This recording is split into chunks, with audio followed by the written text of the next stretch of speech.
Mobile silent केलेत ना सगळ्यांनी.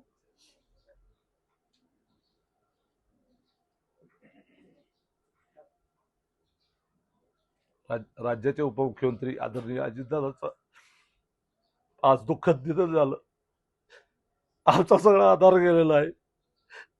आमचं कुटुंबाचा प्रमुख गेला. राष्ट्रवादी परिवाराचा प्रमुख गेला. अचानक असा इतका महाराष्ट्रामध्ये जीव तोड काम करणारा नेता, पहाटे 4 वाजता उठून सगळ्या समाजाकरता दिवस रात्र काम करणारा नेता अशा पद्धतीनं जाईल असं स्वप्नात सुद्धा वाटलं नव्हतं. हे घडलं. आज आज सगळ्या नुसता तो अजितदादाचा परिवार नव्हता, महाराष्ट्र त्याच्याकडे बघत होता. उद्या तर मुख्यमंत्री महाराष्ट्राचा म्हणून स्वप्न बघत होतो.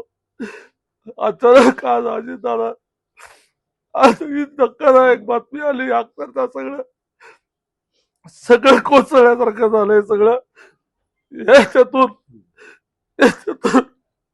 त्यांचा परिवार, राष्ट्रवादीचा उभ्या महाराष्ट्रातला परिवार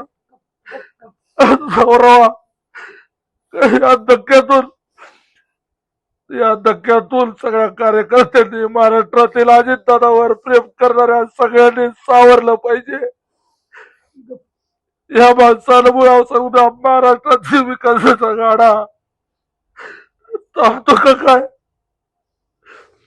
अजितदादा, तुम्ही असं अचानक कसं काय केलं? एवढं पहाटे उठून तुम्ही सकाळी एवढं कशासाठी? याची एक्झिट होईल.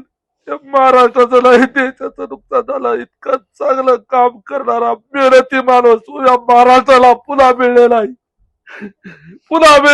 या महाराष्ट्रामध्ये पुन्हा असा नेता होलेला आहे.